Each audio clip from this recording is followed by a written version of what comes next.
A igreja é o corpo de Cristo e é uma comunidade terapêutica.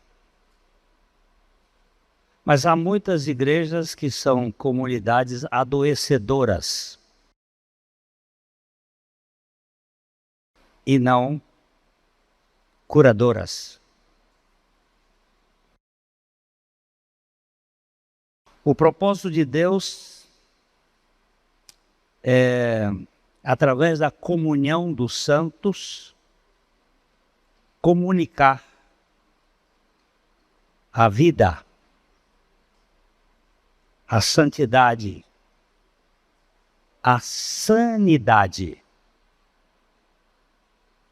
destes vasos comunicantes. E ao mesmo tempo que nós estamos num processo de santificação, nós estamos num processo de transmissão de cura uns com os outros. A palavra igreja, ela aparece a primeira vez quando Jesus faz uma enquete. Ele faz um levantamento com os discípulos a respeito do que pensavam sobre ele. Nós temos em Mateus, Evangelho de Mateus, no capítulo 16, versículo 13 a 20. Vamos ver o texto bíblico.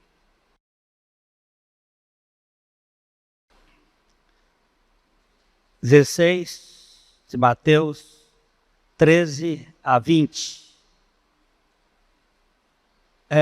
Chegando Jesus às partes de Cesareia de Filipe, interrogou os seus discípulos. Versículo 14, dizendo: quem dizem os homens ser o filho do homem? O que eles dizem? Então nós temos aí, eles disseram, uns João Batista, outros Elias, outros Jeremias ou um dos profetas. Disse-lhes ele: e vós, quem dizeis que eu sou? Simão Pedro, respondendo, diz: tu és o Cristo, o Filho do Deus vivo. E Jesus, respondendo, disse-lhe: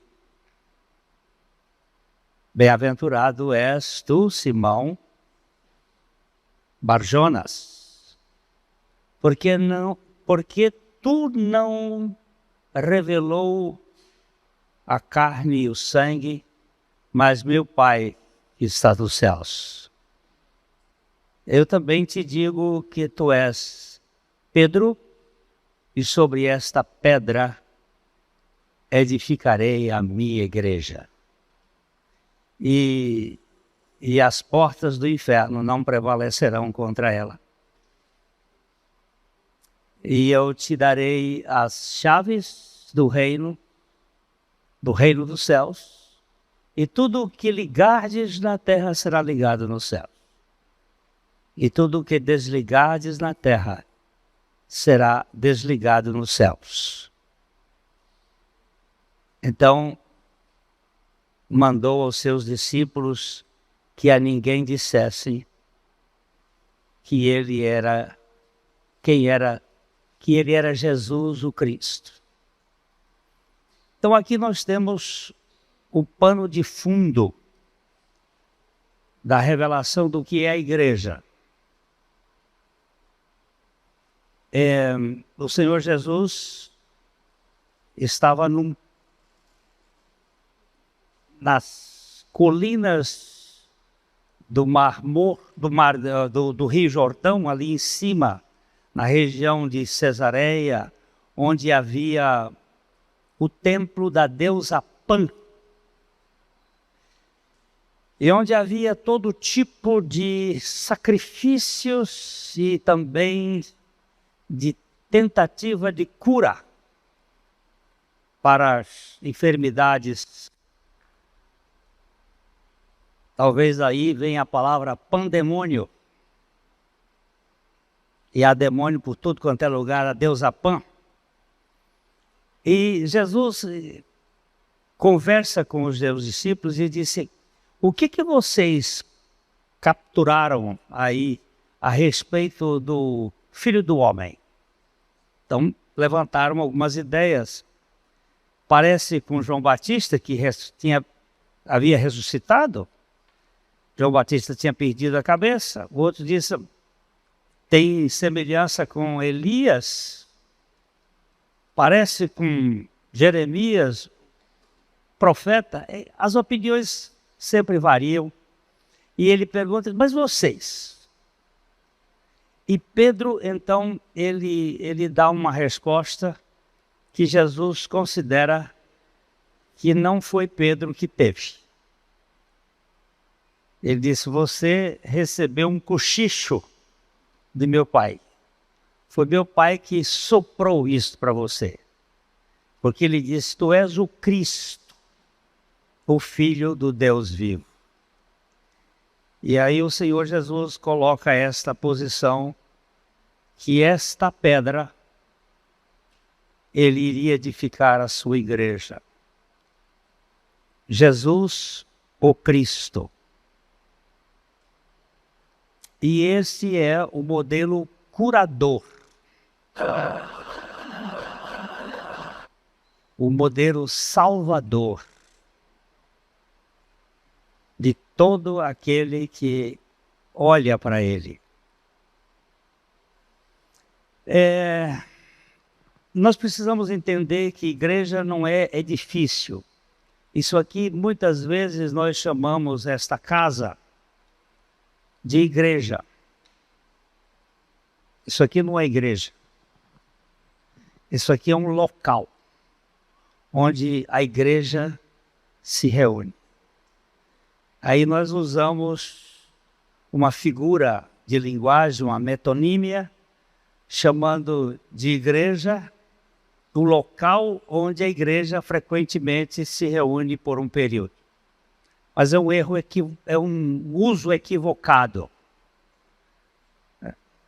Eu frequentemente estou falando lá da nossa casa de reunião, a Igreja Batista. Vou para a igreja. Não, eu não vou para a igreja. Eu vou para o local onde a igreja se reúne.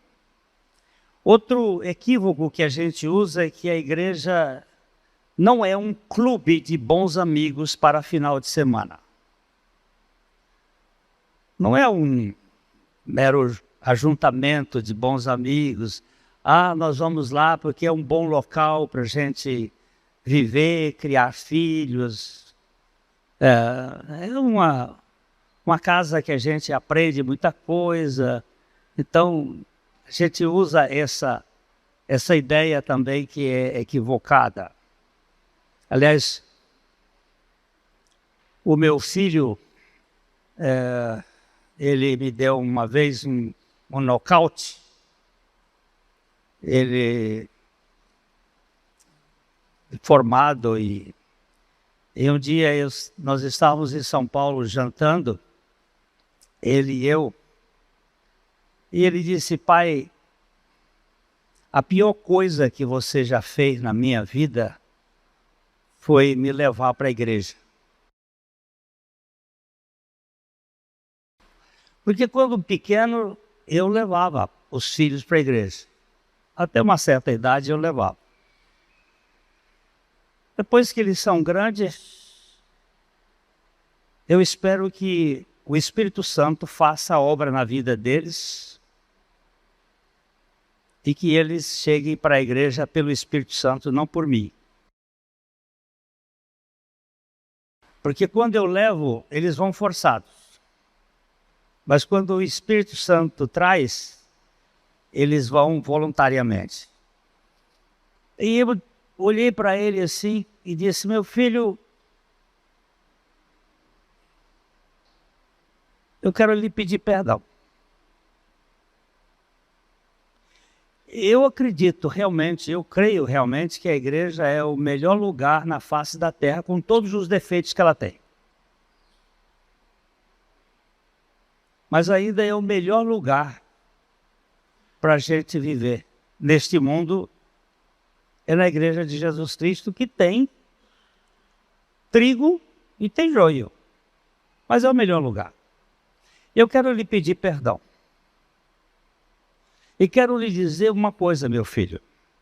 Se você está preocupado com isto, porque você gostaria de pecar, e você, pela cultura da igreja, está sendo proibido de pecar, se eu puder lhe dizer uma coisa bastante radical, vai e peque à vontade, meu filho.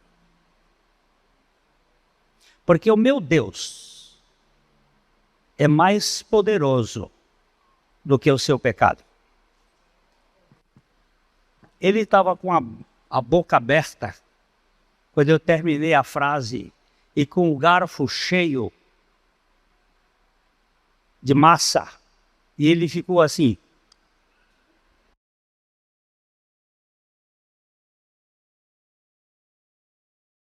Por alguns segundos, ele ficou me olhando, dizendo: meu pai ficou louco. Mas é verdade, eu sou louco. Eu sou louco pela loucura do Evangelho, da cruz de Cristo. Porque ou nós cremos que esse Evangelho é o poder de Deus para a salvação e para a cura de todo aquele que crê, ou então nós vamos brincar de ficar em igreja só para entretenimento. Mas a igreja não é isso. A igreja é o grupo das pessoas que foram alcançadas por Jesus Cristo para ser instrumento de cura neste mundo.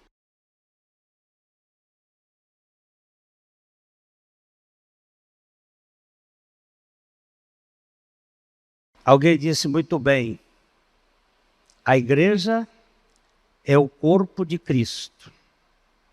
E o corpo de um homem leva o mesmo nome da sua cabeça. Se minha cabeça está grudada no corpo, a cabeça chama Glênio, o corpo chama Glênio. Se a igreja é o corpo de Cristo, a igreja é a expressão de Cristo. O que você põe numa chocolateira? Chocolate. E o que você põe numa cafeteira? Café. E o que você põe numa chaleira? Chá. E o que você põe numa cristaleira? Cristal. E o que você põe num cristão? Cristo.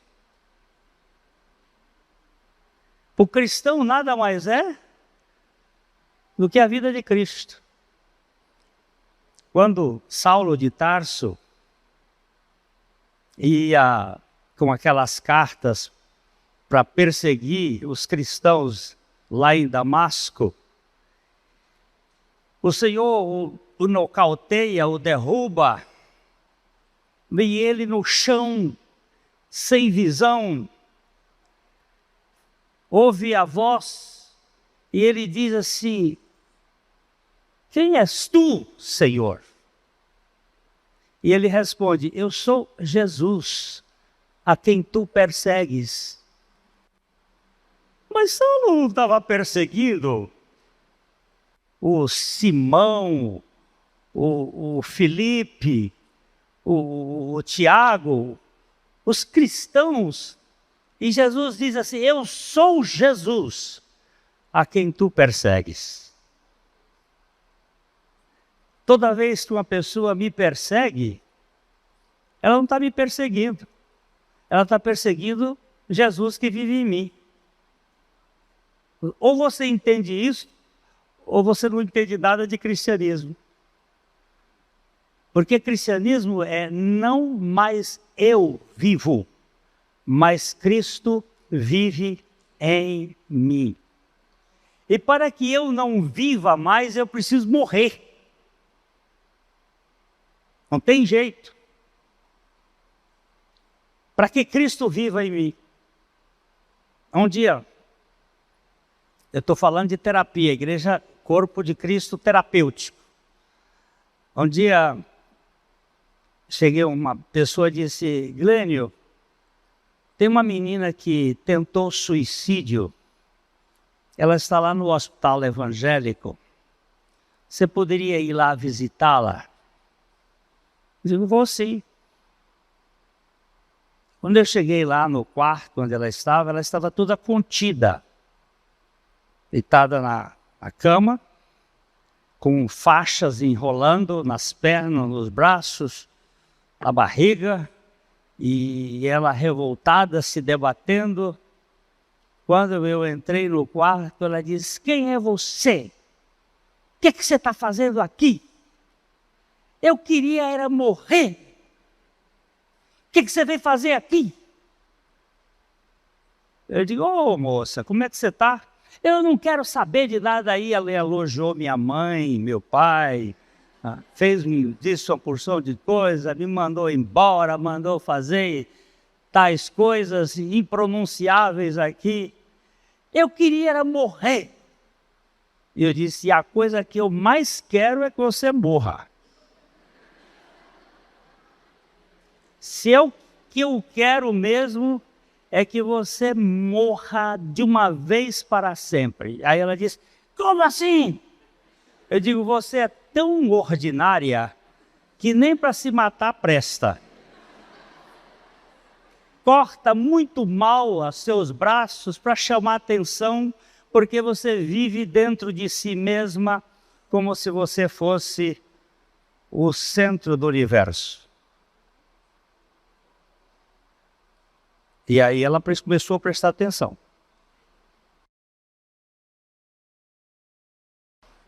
É uma das mulheres, uma das moças, ela devia ter uns 17 para 18 anos, ela estava estudando na universidade lá em Londrina, uma das moças mais bonitas que eu já vi. E ela teve um namoradinho que deu um chute nela, ela nunca tinha ninguém que descartou ela. Então ela, para chamar a atenção, tentou o suicídio. Aí eu sentei perto da cabeceira, abri a gaveta, tirei o Novo Testamento dos Gideões e comecei a dizer: olha, Deus quer que você morra, porque para você não tem jeito. Você não vale nada. Mas não é só você que não vale nada, eu não valho nada. E Jesus Cristo não veio aqui para pintar uma coisa, dar uma pintura numa coisa velha. Ele veio aqui trocar e fazer de novo. E quando eu fui falando e fui pegando os textos bíblicos que Jesus nos atraiu na cruz, que Ele nos incluiu naquela morte, que Ele morreu não apenas por nós, mas Ele morreu conosco, nos levando a morrer com Ele. E mostrava os textos para ela toda amarrada. Está aqui escrito, essa é a escritura de Deus. E ela disse assim: mas eu creio nisso. Eu digo: agora já não é mais comigo. Meu trabalho era pregar. O trabalho de crer do Espírito Santo, esse não é trabalho mais meu. Agora, Senhor, faz a tua obra. Aí ela virou e disse: eu creio que eu morri com Cristo. Ei, se você crê, não precisa sentir nada. Creu. O senhor me solta? Eu digo, agora soltar não é comigo também, não. Eu tenho que chamar o médico aqui, chamei a enfermeira. Enfermeira, a moça quer que solte ela. Não, pode soltar, ela está convulsionada, ela disse, não estou mais. A enfermeira olhou, disse, vou confiar nisso. Fui lá, chamou o médico veio, conversou com ela um pouco. Você pode me soltar, doutor? Eu estou crucificada com Cristo. O mestre dizendo, está louca todinha. Aí ele virou e disse assim, o senhor se responsabiliza? Eu digo, eu não me responsabilizo, não. Quem vai se responsabilizar foi o que fez a obra dela. Esse se responsabiliza. Nós precisamos sair de cena, porque Jesus pode fazer todas as coisas. Tu és o Cristo, o Filho do Deus vivo.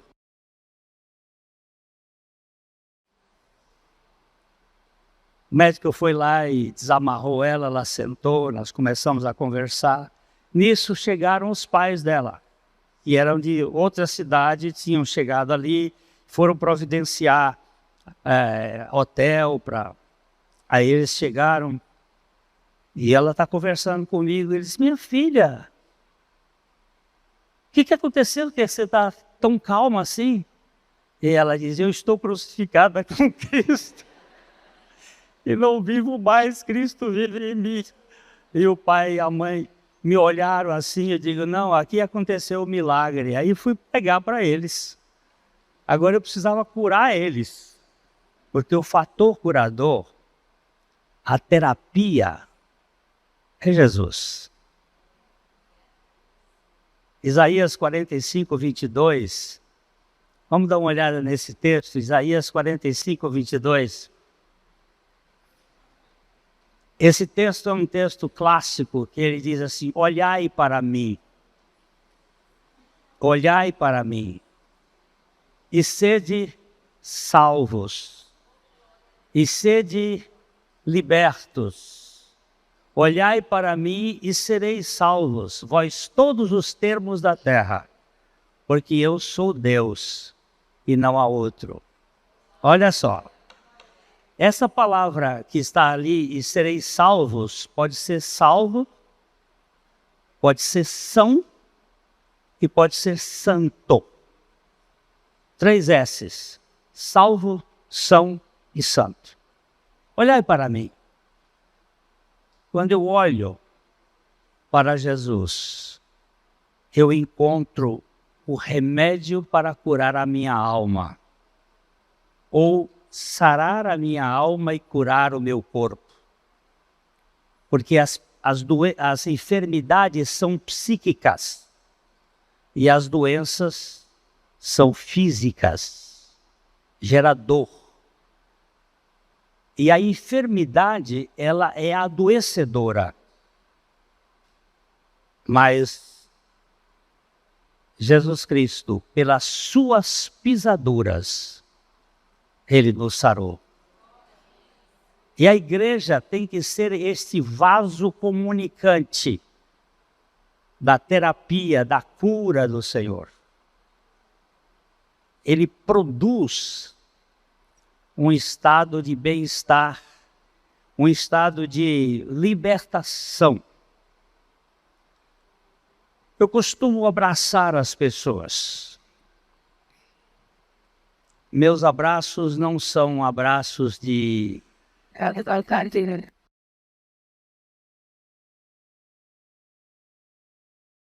político.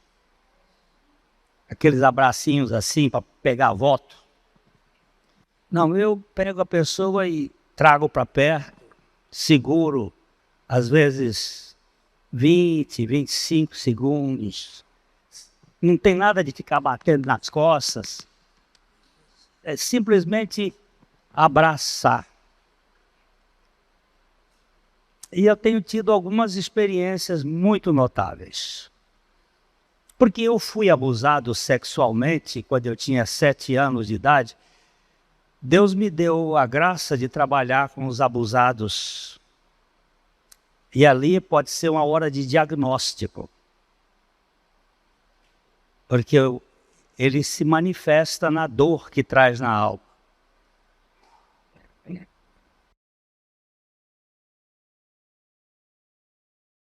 Se a cólera que sinto, a dor que mora na alma, distrai cada ilusão que nasce, tudo que punge, tudo que devora o coração, se no rosto se estampasse, se o espírito que chora visse através da máscara da face, quanta gente que inveja agora nos causa, então piedade nos causasse. Quanta gente que ri, talvez existe, cuja aventura única consiste em parecer aos outros venturosa. Ri por fora, mas uma dor por dentro. E como é que vai diagnosticar isto? Este hipócrita que vive uma aparência, um fingimento só numa igreja terapêutica. Uma igreja que não finge santidade, mas crê em santidade. E crendo em santidade não exclui ninguém, mas acolhe, aceita, para tirar a máscara da face e trazer a cura. Eu encontro às vezes pessoas que dizem assim: pastor, naquele dia que você me abraçou, eu fui curado. Digo, graças a Deus, porque não fui eu. Porque quem abraça é aquele que vive em mim, é aquele que está em mim. É ele que gera essa ocitocina. E é o hormônio mais precioso para a cura das nossas enfermidades. Aliás, eu vi um videozinho outro dia que me impressionou. Não sei quantos já viram esse. Pessoas estavam entrando no Starbucks e ele resolveu, olhou para trás assim, e uma senhora, ele disse assim: paga o café, o meu café, e paga o café para aquela senhora que está vindo aí atrás. Eu não a conheço, ela também não me conhece, só diga para ela que alguém pagou e que mandou dizer para ela que ela é muito amada. E ele saiu e ele disse que teve uma alegria tão grande quando ele fez aquilo. Aí a mulher parou e ele disse: olha, o seu café já foi pago, e a pessoa que pagou disse que a senhora não o conhece, mas ele mandou dizer que a senhora é muito amada. A mulher teve uma descarga de alegria. Aí ele contou, esse que fez o pagamento, contou isso para um especialista. Ele disse: você sabe o que aconteceu? Está comprovado que quando você faz o bem, sem esperar nada em troca, aquilo faz mais bem para você do que para o outro. Mas você teve uma descarga de ocitocina no seu corpo. Ocitocina é aquele hormônio que a mulher, quando tem criança, ela está com uma dor de parto terrível, mas na hora que pare a criança, ela tem uma sensação de alegria porque é produzida a ocitocina nela. Ela olha para aquele negocinho que lhe trouxe tanta dor e ama profundamente. E ele disse: houve essa descarga de ocitocina em você, depois houve na mulher que recebeu o benefício sem saber, e houve também na moça que vendia, e desencadeia isto num processo comunicativo. Quando nós vivemos numa igreja terapêutica, numa igreja que sabe que as pessoas têm defeitos, mas está disposta a perdoá-las, a amá-las, como Jesus amou isto não só faz bem para quem faz, para quem recebe, mas para quem ouve os testemunhos. Isso vai ser fator curador. Um fator curador. E essa pessoa contou essa história e um rapaz que estava num restaurante, ele estava tomando café, viu quando 3 senhoras entraram no restaurante, sentaram e ele pensou: oh meu Deus, faz 10 anos que minha mãe morreu,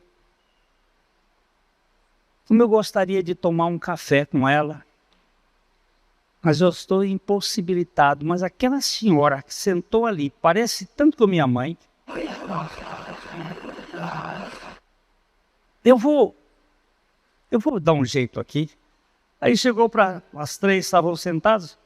Ele disse: me desculpa, senhoras, faz 10 anos que minha mãe faleceu e eu fiquei com tanta vontade de pagar um café, tomar um café com minha mãe, mas não tinha. Quando a senhora entrou, a senhora parece tanto com minha mãe e eu queria pagar um café para vocês.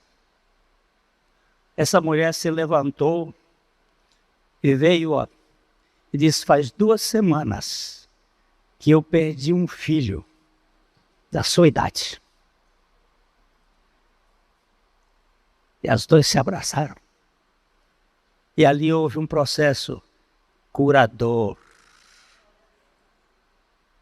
um processo terapêutico. Nós vivemos num mundo seco. Nós não vivemos num mundo onde nós não nos tocamos. Com a última pescaria de Jesus com os discípulos haviam passado a noite toda pescando, não pegaram nada. Jesus aparece já ressuscitado lá na praia. Pegaram alguma coisa, trabalhamos a noite toda, não pegamos nada. Joga para o lado direito. E aí, peixe que não acabava mais.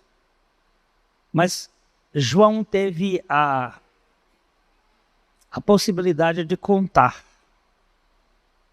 E contou 153 grandes peixes. Por que esse número está ali? 153. Eu não acho que a Bíblia tem nada por acaso. E nem acho que foi registrado por acaso. Alguns estudiosos dizem que 153 era o número de espécies de peixes que tinha no lago de Genezaré. Então era como se ele estivesse dizendo: olha, eu vou salvar de todas as tribos e povos e nações pessoas, que eu vou encontrar pessoas e vou salvar. Mas tem um estudioso holandês que me chamou muito a atenção e ele fez a pesquisa. Ele diz que Jesus, no seu ministério terreno, ele tocou pessoalmente em 153 pessoas. Quando ele tocava, ou quando ele se deixava tocar, havia cura. Mas não é toque abusivo, não é toque de safado, não é toque de bandido que quer se aproveitar do outro. É toque de amor. Todos nós sofremos neste mundo com palavras. A Bíblia diz que o poder da vida e da morte está na língua. Com a língua eu posso matar e com a língua eu posso curar. Tem muita gente aleijada por causa de palavras duras, ou de pais, ou de avós, ou de pastores, ou de vizinhos, que criaram amargura. E uma pessoa amargurada, ela adoece e é um processo adoecedor. Você casar com um homem amargurado ou uma mulher amargurada, você vai ter uma família que vai sofrer com essa amargura. E vai adoecer. E eu vi numa cidade do estado de São Paulo, ali perto de Campinas, alguém escreveu na parede assim, amargura, letras bem grandes. Aí alguém foi lá e no lugar do G escreveu um C, amargura. E eu achei aquilo fantástico. Se palavras duras e palavras ferozes, elas magoam e ferem as pessoas, as palavras produzidas pelo amor, elas curam. Elas são palavras curadoras, sanadoras. E a igreja, me parece, é o grande hospital para curar os feridos deste mundo.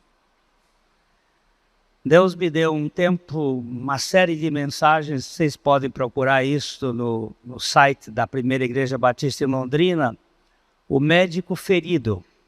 É uma série de mensagens que mostra que nós temos um Deus, que é o nosso médico, Jesus, ferido que cura. Pelas feridas deles nós fomos curados. Mas há uma historinha, eu estou terminando, é que havia um médico que estava no Poço de Betesda, é uma peça teatral. O médico está no Poço de Betesda, esperando a sua vez para ser curado quando as águas mexessem. E ele estava ali, quando a água mexeu, ele foi entrando, o anjo disse, você não. E o médico então diz assim, mas por que eu não? Ele disse, porque se você for curado, você vai perder a empatia para tratar dos seus pacientes. Muitas vezes Deus não vai tirar a dor que está na nossa alma, para que nós possamos poder tocar naqueles que sofrem. Aquela dor vai ficar lá, aquela marca vai ficar lá, mas você vai ser um instrumento terapêutico neste mundo de dores. E você vai ser uma bênção para cuidar de pessoas que sofrem. Quando eu contei lá na Bolívia, num congresso de pastores, com quase 500 pastores, que eu tinha sido abusado sexualmente com 7 anos de idade. Depois daquela pregação, eu fiquei até quase 5 horas da manhã ouvindo as dores da alma daqueles pastores. Alguns deles que foram abusados pelo pai. Um deles foi abusado pelo pai e ele abusava as 2 filhas. E esse homem não via solução para eles, a não ser a hipocrisia, a falsidade. Mas naquela madrugada nós pudemos ver que é Jesus ali na cruz. Ele assumiu não só os nossos pecados, mas assumiu também as nossas frustrações e doenças e enfermidades. Mais tarde, mais uns anos depois, ele me escreve uma carta. Ele disse, aquele dia foi o dia da minha ressurreição. Foi o dia em que Deus colocou no meu coração uma nova perspectiva de vida. Eu creio nisso. Eu creio numa igreja que é curadora. Ninguém vai ser salvo por críticas por reclamações, por murmurações. Você está apontando o dedo para o outro, não vai lhe ajudar em nada, vai só lhe atrapalhar. Mas você mostrando o que Cristo fez na sua vida e o que Ele faz, vai ter solução para muita gente. Eu creio no poder do Evangelho. Que Deus nos dê graça para crer e sermos libertos de nós mesmos. Porque o meu maior problema não são os outros. Eu achava que meu casamento teve muitos problemas, eu achava que meu casamento estava ruim. A culpa era da minha esposa. E depois Deus me mostrou. O problema dela é dela. Agora o seu problema é seu e é eu que vou tratar com isso. O dela eu trato com ela. Não adianta você querer botar o dedo na cara dela, porque você não vai resolver o problema. Agora eu vou resolver os seus. Eu digo, então, começa logo. Porque eu preciso ser liberto de mim. Porque o meu maior problema sou eu. E se eu ficar liberto de mim, eu vou viver melhor. E foi a revelação da minha morte com Cristo que trouxe essa grande experiência, que estou crescendo nela a cada dia. Que Deus faça isso na vida de vocês. Amém? Nosso Pai, revela-nos a suficiência de Jesus Cristo. E opera a cura no meio do teu povo. Em nome do teu Filho nós oramos, Pai. Amém.